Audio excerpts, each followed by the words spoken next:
শিক্ষার্থী বন্ধুরা, আজকে আমরা 7 নম্বর সৃজনশীল প্রশ্নের সমাধান করব। তো 7 নম্বর সৃজনশীল প্রশ্নে কিন্তু এখানে নগদান বইতে অন্তর্ভুক্ত হবে না, সেগুলো সাধারণ জাবেদা দেখাইতে বলছে এবং 3 গড়া নগদান বই প্রস্তুত করতে বলেছে এবং সর্বশেষ লেনদেন দ্বারা নগদ প্রদান জাবেদা প্রস্তুত করতে বলেছে। তো 3টা প্রশ্ন চেয়েছে এখানে, একটি হলো সাধারণ জাবেদা, আরেকটি হলো 3 গড়া নগদান বই, আরেকটি হলো নগদ প্রদান জাবেদা।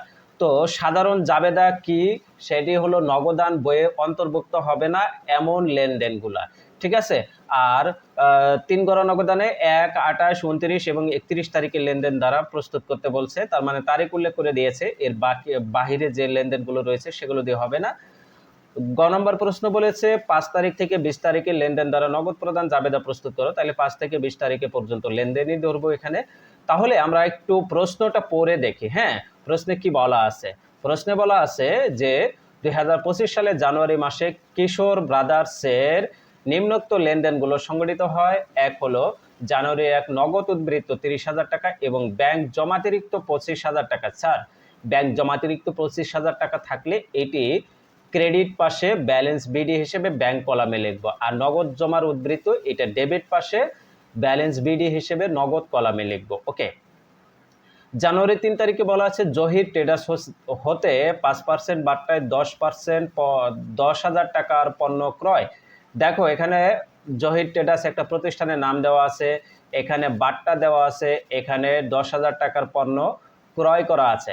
দেখো, এখানে নগদে না চেকে সেই কথা উল্লেখ নাই, তাহলে কোনো কিছু উল্লেখ না থাকলে তো নগদে ধরে নেই, কিন্তু কথা আছে যদি ব্যক্তি বা প্রতিষ্ঠানের নাম উল্লেখ থাকে তাহলে সেটি বাকিতে হয় আবার।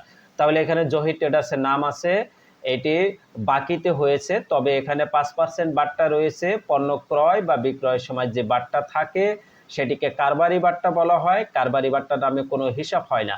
তাহলে এই 10,000 টাকার 5% হবে 500 টাকা। এই 500 টাকা বাট্টা বাদ দিয়ে 9,500 টাকার হিসাব করতে হবে ক্রয় হিসাবে। তাইলে এটা নগদান বইতে যাবে না, কারণ এখানে নগদ বা ব্যাংক কথা উল্লেখ নাই, তাই না? তাইলে এটা ক নম্বর প্রশ্নের অন্তর্ভুক্ত হবে। জানুয়ারি 5 তারিখে বলা আছে মালিক ব্যক্তিগত প্রয়োজনে ব্যবসায়ী হতে 1,500 টাকা নিলেন, তাইলে ব্যবসা থেকে টাকা কমে গেল, এটা নগদ লেনদেন, এটা নগদান বইতে যাবে। এরপরে জানুয়ারির 10 তারিখে বলা আছে শোয়েব ব্রাদার্সকে 9,000 টাকার পূর্ণ নিষ্পত্তিতে 8,600 টাকা প্রদান, তাইলে প্রদান করেছো, নগদ টাকা কমে গেছে, 8,600 টাকা কমে গেছে। শোয়েব ব্রাদার্স একজন পাওনাদার ছিল, সেই পাওনাদারকে 9,500 টাকার পূর্ণ নিষ্পত্তিতে 8,600 টাকা পরিশোধ করেছো, তার মানে 400 টাকা বাট্টা বাট্টা পাওয়া গেছে এখানে। এরপরে জানুয়ারির 15 তারিখে বলা আছে পণ্য ক্রয় করে চেকে মূল্য পরিশোধ করা হলো 7,000 টাকা। চেকে মূল্য পরিশোধ করছে, তার মানে এটা নগদ টাকার শামিল, এটা নগদান বইতে যাবে। হ্যাঁ, এরপরে দেখো 20 তারিখে বলা আছে কর্মচারী বেতন প্রদান করানো হল 4,000 টাকা, এখানেও নগদ টাকা চলে গেছে, নগদান বইতে যাবে। 25 তারিখে বলা আছে মালিক ব্যক্তিগত অর্থে ব্যবসায়ের জন্য আসবাবপত্র ক্রয় করলেন। ওকে, ব্যবসায়ের জন্য আসবাবপত্র ক্রয় করছেন ব্যক্তিগত অর্থে, তাইলে ব্যবসায়ের এখানে নগদ অর্থের কোনো আগমন বা বহির্গমন কোনোটাই হয়নি, অর্থাৎ আগমন নির্গমন কোনোটাই হয়নি।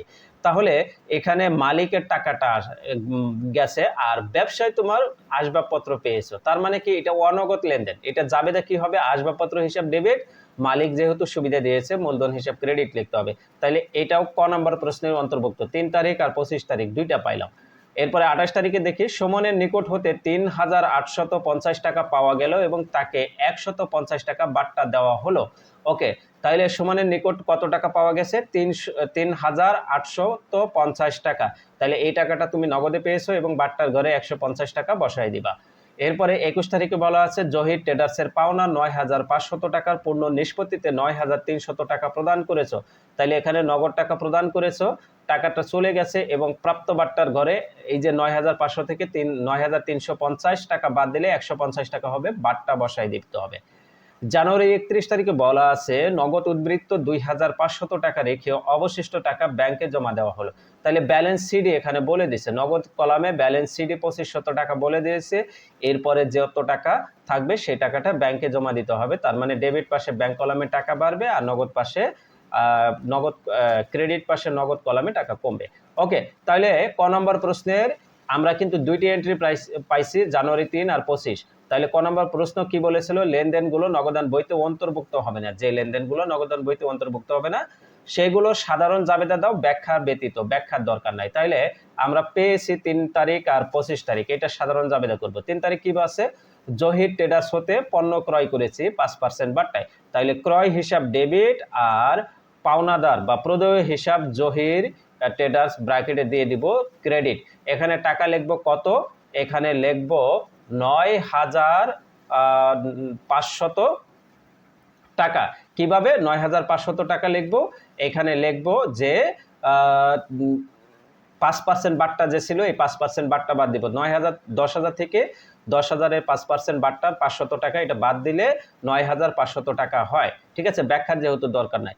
এরপরে মালিক ব্যক্তিগত অর্থে ব্যবসায়ের জন্য আসবাবপত্র ক্রয় করলেন, এইটার অ্যামাউন্টটা এখানে আসবে, আসবাবপত্র হিসাব ডেবিট, মূলধন হিসাব ক্রেডিট, এটা আসবে জানুয়ারির 25 তারিখে। তাইলে আমরা আরেকটি কলাম এখানে দিয়ে দিই। হ্যাঁ, তাহলে এখানে থাকলো কি, জানুয়ারির 25 দিয়ে দেব। এখানে লিখব যেহেতু মালিক আসবাবপত্র দিয়েছে, ব্যবসা আসবাবপত্র পেয়েছে, তাহলে আসবাবপত্র হিসাব ডেবিট,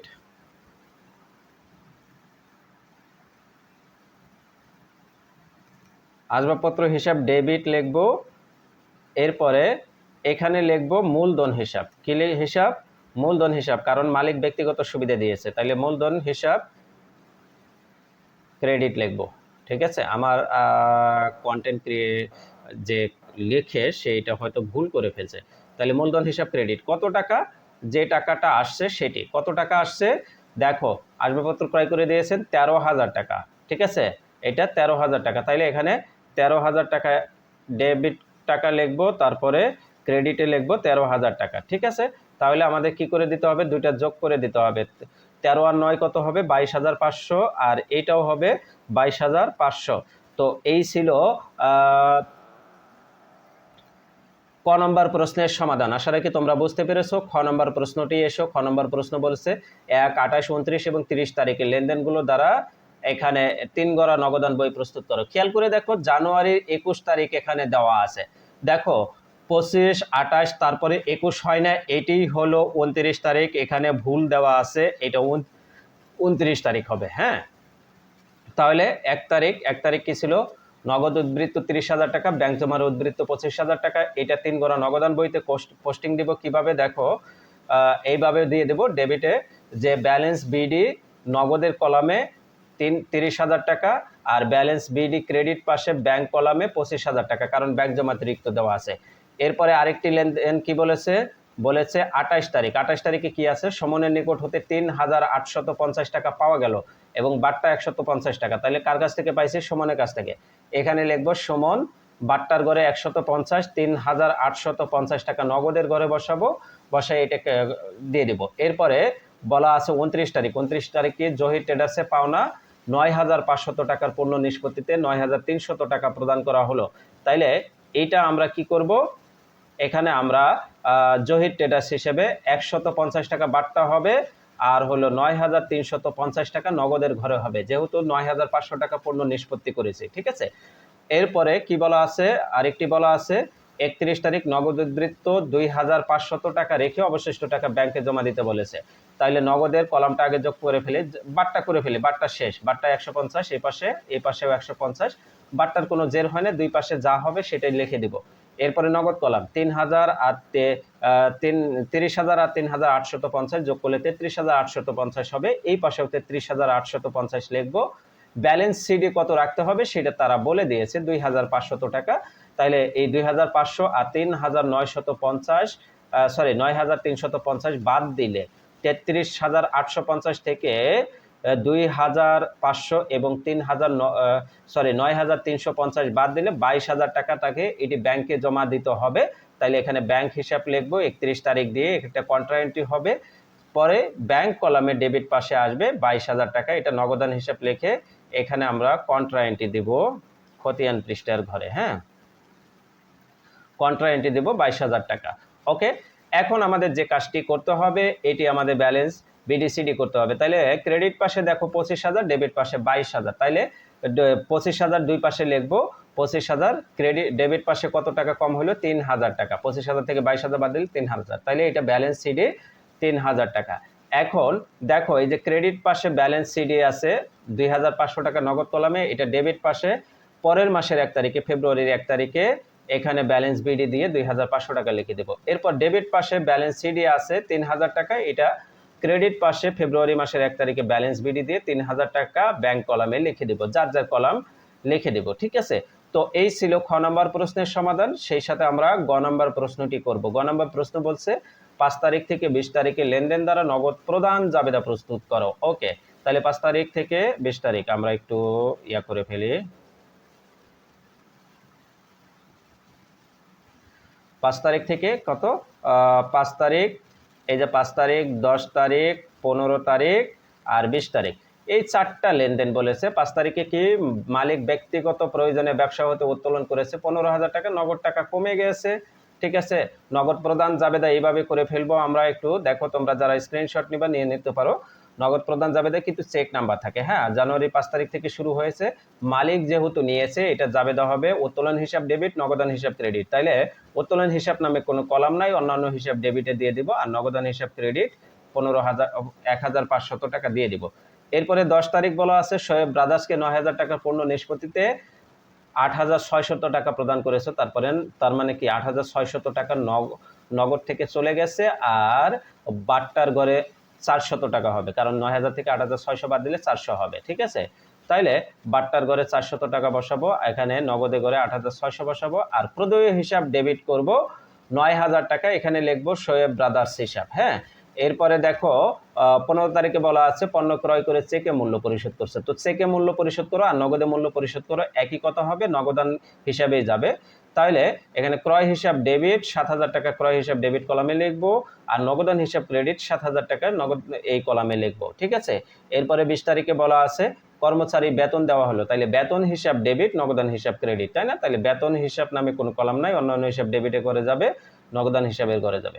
এবার আমরা যোগ করব 7,000 7,000 নামাবো, 9,000 9,000 নামাবো, 1,500 আর 4,000 যোগ করলে 5,500 হয়, 1,500 6,800 7,000 4,000 যোগ করলে 21,100 হয়, 400 যোগ করলে 400 হবে। তাহলে মোট ডেবিট কয়টি রয়েছে?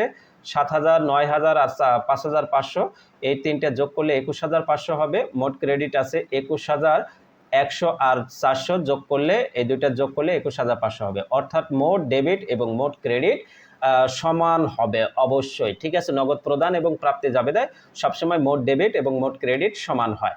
ঠিক আছে, তো এই ছিল 7 নাম্বার সৃজনশীল প্রশ্নের সমাধান। সেই সাথে আমাদের নগদান বইয়ে যে পাঠ্য বইয়ে নগদান চ্যাপ্টারের অর্থাৎ 8ম অধ্যায়ে তোমাদের পাঠ্য বইয়ে যে অনুশীলনী সৃজনশীল ছিল 7টি, সেই 7টি সৃজনশীলের সমাধান শেষ হয়ে গেল। আমরা আগামী ক্লাসে এই সাবজেক্টের বা এই চ্যাপ্টারের আমরা যে এমসিকিউগুলো রয়েছে সেই এমসিকিউগুলা দিয়ে দিব, কারণ এই চ্যাপ্টারে যে এমসিকিউগুলা অনুশীলনে যে এমসিকিউ রয়েছে এগুলো কিন্তু অনেক অনেক বেশি ইম্পর্টেন্ট।